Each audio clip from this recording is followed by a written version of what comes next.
Assalamualaikum warahmatullahi wabarakatuh, Yai. Waalaikumsalam warahmatullahi wabarakatuh. Yai, ada waktu enggak ini buat kami ini? Insya Allah Ada ya. Ini ya, saya ingin bertanya sesuatu mengenai pendapat Yai ya, tentang ini pertanyaan umum ya. Menurut Yai, apa pendapatnya Yai, pandangan Yai mengenai dialog-dialog yang antara Islam dan Kristen saat ini ya? Karena gini, banyak ya masyarakat nonton gini ya, kemudian inginnya mereka tuh mungkin habis ini si Kristen itu bisa masuk Islam atau yang Islam bisa masuk Kristen. Apakah begitu atau audiennya yang setelah nonton itu atau gimana, menurutnya gimana? Kemudian dari pandangannya sendiri, debater antara Islam dan Kristen itu gimana? Sebenarnya begini, Ustaz. Kalau menurut saya, tetap bagaimanapun apabila terjadi perang pemikiran debat antara Kristen dan Islam, tetap Islam yang akan memenangkan. Karena Islam itu terbukti menang di dalam 3 hal. Satu itu, Islam itu adalah agama satu-satunya agama di dunia yang bisa berkembang tanpa dakwah, tanpa informasi tentang kebenaran itu terhadap orang. Sekalipun dakwah itu di dalam Islam diwajibkan. Gitu. Karena banyak bukti, banyak profesor, ilmuwan, dan orang-orang non-muslim yang masuk Islam tanpa ada sentuhan dakwah. Dia itu nyelidiki Islam, kok terpenasaran, kok Islam tuh begini. Akhirnya ternyata setelah itu jadi Islam. Ada orang pembenci Islam, kayak pembuat film fitnah itu di Belanda. Kemudian ada partai kiri, juga partai Kristen yang membenci Islam, akhirnya masuk Islam. Mereka tidak gitu. Seperti halnya sekarang ini orang di Barat dan Eropa itu berbondong-bondong masuk Islam. Karena apa? Karena mereka melihat keteguhan saudara-saudara kita di Gaza. Jadi satu-satunya agama yang tanpa dakwah pun dia bisa berkembang. Itu yang pertama. Hanya Islam. Yang lain itu butuh didakwakan. Kedua, satu-satunya agama yang bisa berkembang tanpa politik, tanpa kekuasaan. Itu satu-satunya agama. Berbeda kan? Kita tahu ya, kolonial itu masuk ke Indonesia. Ada dompleng agama. Jadi kekuasaan kolonial itu mendompleng untuk menyebarkan agama juga. Jadi agama lain itu bisa disebarkan oleh kekuasaan. Tapi saat ini umat Islam itu dalam hal kekuasaan kita kalah. Masih dikuasai oleh hegemoni Amerika Serikat. Kita itu di bawah, ditekan. Tapi Islam tetap berkembang. Jadi satu, Islam itu bisa berkembang tanpa dakwah sekalipun. Walaupun meskipun dakwah itu diwajibkan oleh Allah, oleh agama. Kedua, Islam itu bisa berkembang tanpa kekuasaan. Apalagi Islam itu didukung oleh kekuasaan. Tambah besar nanti. Islam itu bisa berkembang tanpa ekonomi. Tanpa supermi, tanpa sembako. Satu misal, ada orang kafir, kita tunjukkan kebenaran Islam dengan hujah, dengan dakwah, gitu, dengan dialog. Gitu. Itu bisa masuk Islam. Gitu. Maaf ya, saya potong ya. Iya, monggo. Mengenai debat Islam Kristen yang ada di Indonesia, bahkan di luar negeri, bahkan ada Profesor Dr. Zakir Naik. Ada nggak pengaruh-pengaruhnya dari debater saling dakwah antara Kristen dan Islam itu? Ya jelas banyak, Ustaz. Pengaruhnya di sinilah dakwah ini. Dakwah ini hujah, argumen hujah, kemudian ini perang pemikiran antara umat Kristen sama Islam ini. Ya jelas Islam menang telak. Gitu. Dan itu bukan hanya pengakuan saya, orang Kristen, pendeta-pendeta ada yang ngomong debat antara Kristen dan Islam selalu dimenangkan Islam. Gitu. Mengapa? Mengapa terjadi? Satu, debatnya orang Kristen itu justru membuat umat Islam semakin cerdas. Debatnya orang Kristen itu justru debat bunuh diri. Gitu. Yang ditampilkan hadis-hadis doa. Umat Islam kan tidak tahu mana hadis doa. Yang ditampilkan oleh pendebat-pendebat Kristen itu. Iya, pendebat-pendebat Kristen itu justru hadis-hadis maudhu, hadis-hadis palsu. Sedangkan banyak umat Islam yang tidak paham. Akhirnya ngerti, oh itu hadis palsu. Jadi sebenarnya debatnya umat Kristen itu debat bunuh diri yang justru membuat umat Islam semakin cerdas. Di samping itu kelemahan umat Kristen itu pada kitab suci mereka sendiri. Gitu. Nah ini ya bilang kelemahan ya. Saya juga ingin memberikan pandangan antara kelemahan dari keduanya, antara Islam dan Kristen itu, dan tolong ya juga menjelaskan apa kelemahan Islam dulu, habis itu apa kelemahan Kristen dulu. Kalau kelemahan Islam itu sementara ini banyak juga kelemahan Islam itu. Tetapi di dalam perdebatan apologet ini kelemahan umat Islam itu adalah umat Islam itu pemikirannya itu diagamakan.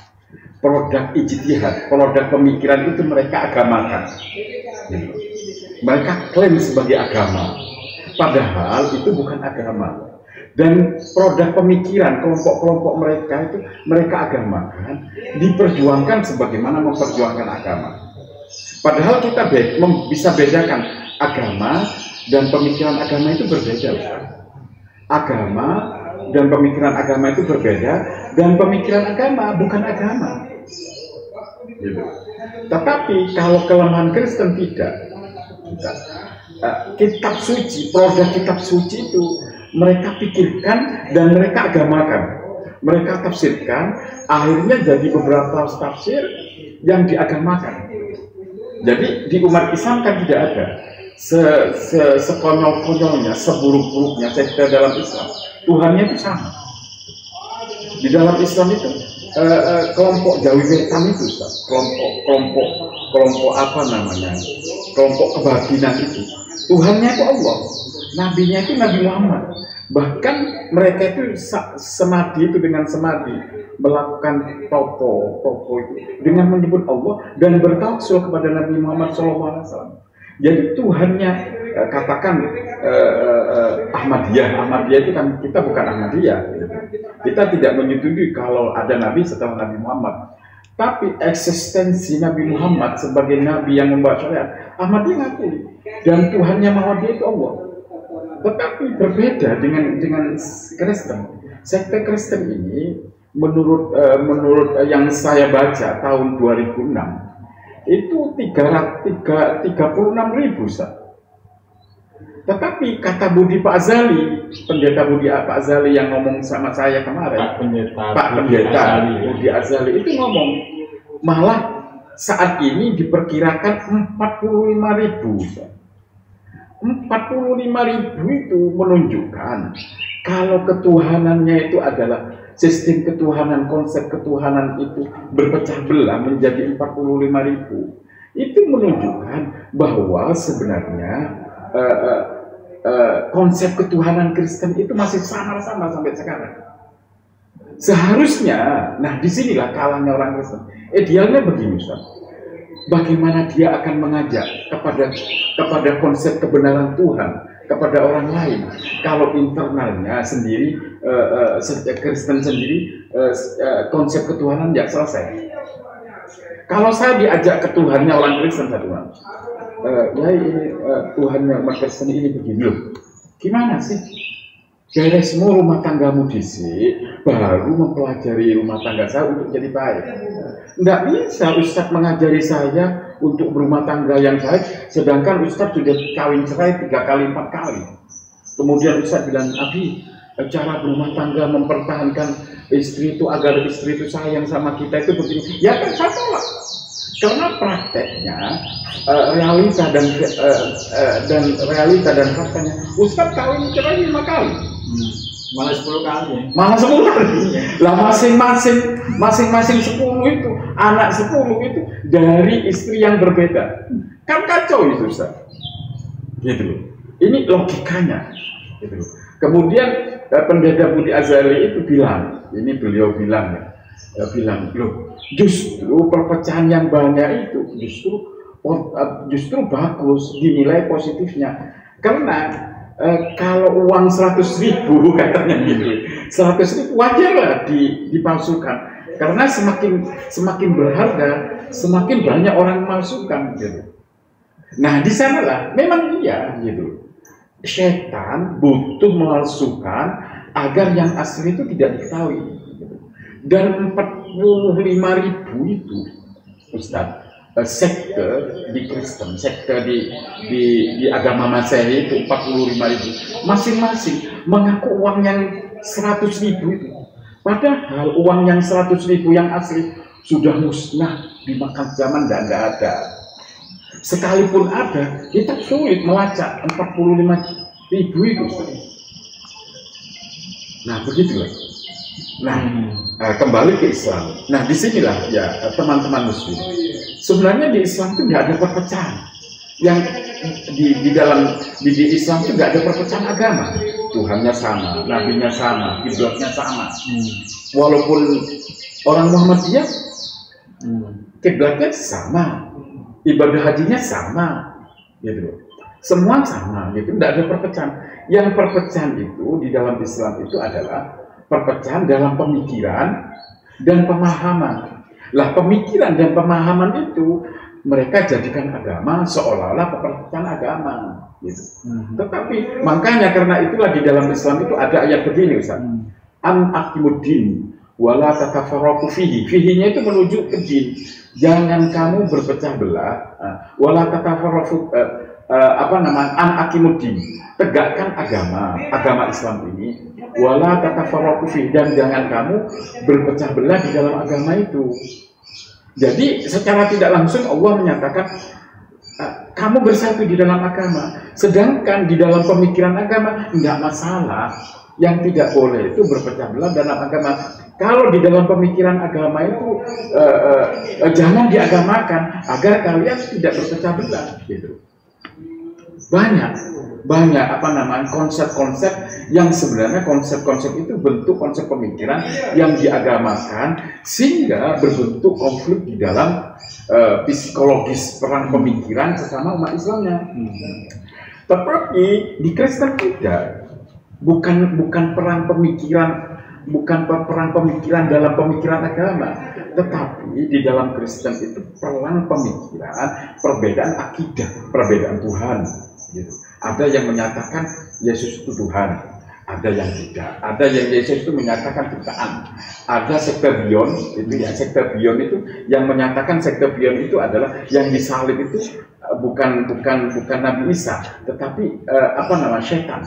Ada lagi sekte sekte yang tidak terjamah sampai sekarang. Ada di mana yang disalib itu bukan Yesus tetapi yang Simon Kiriri, orang Kiriri yang bersalib.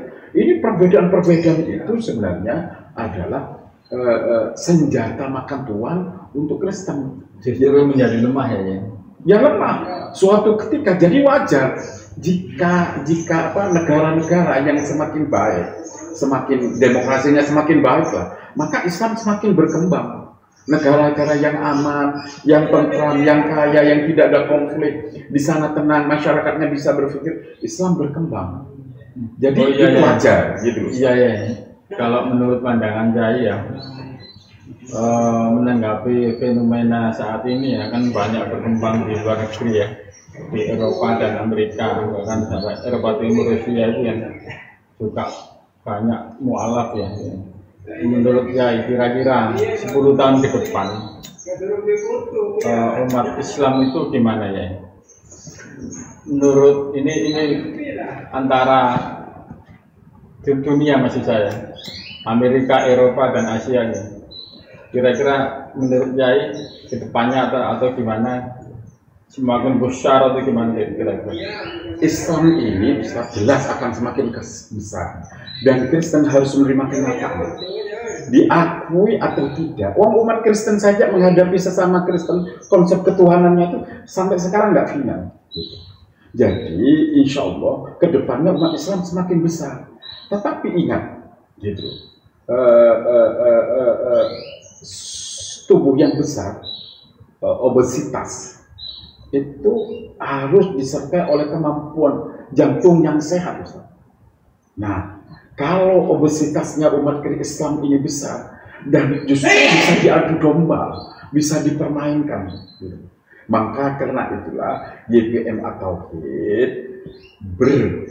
berdakwah mengadakan misi ukhuwah Islamiyah untuk mempertalikan umat Islam yang besar itu dalam suatu ikatan kasih sayang yang kita namai ukhuwah Islamiyah. Nah itu gitu. Kalau besar tidak ada diikat oleh suatu kasih sayang, suatu solidaritas tinggi, maka mudah gitu. Dipikir besar itu Kalau nanti besar ternyata ketika konflik sesama Islamnya, Ustaz saling sumut sama saya, saling tidak kasih sayang dengan saya, orang akan lain, nanti akan kebal. Yang namanya kebenaran ini akan kebal. Oh ternyata Islam gitu. Akhirnya yang berkembang adalah agnostis gitu. Ada Tuhan ada, tapi sebenarnya agama nggak ada. Nah itulah cuma mengakui Tuhan ya. Iya, mengakui ketuhanan. Karena kenapa? Nilai-nilai keislaman itu tidak ada di umat Islam. Satu misal gini ya. Di dalam Islam itu memang ada, kita itu berdebat itu dianjurkan. Boleh-boleh saja, tetapi ada syarat. Gitu. Wajadilhum billati hiya ahsan. Nah, ahsan ini harus baik, harus tidak emosional, harus tidak menghujat. Gitu. Kalau orang Kristen menghujat wajar, tidak masalah. Gitu. Bagi saya non Muslim menghujat itu, karena gini, satu-satunya jalan orang yang menghujat itu berarti dia kemiskinan referensi. Kemiskinan data, wajarlah kalau dia tidak punya data, maka dia hujat. Wajarlah kalau dia tidak punya data, dia itu mengeluarkan statement yang di luar data, wajar, tidak masalah. Hadis-hadis maudhu, hadis-hadis palsu dihantamkan, wajar kan, Ustaz? Tidak masalah. Seharusnya kita tenang, damai. Kenapa? Tetap menang gitu. Konsep ketuhanan kita diakui atau tidak, gitu. Diakui atau tidak masih menang di atas. Gitu. Karena konsep ketuhanan kita secara eksternal tidak ada masalah. Gitu, Ustaz. Ya terima kasih ya. Saya rasa cukup waktunya dan terima kasih sekali atas waktunya ya. Saya akhiri. Wassalamualaikum warahmatullahi wabarakatuh. Waalaikumsalam warahmatullahi wabarakatuh.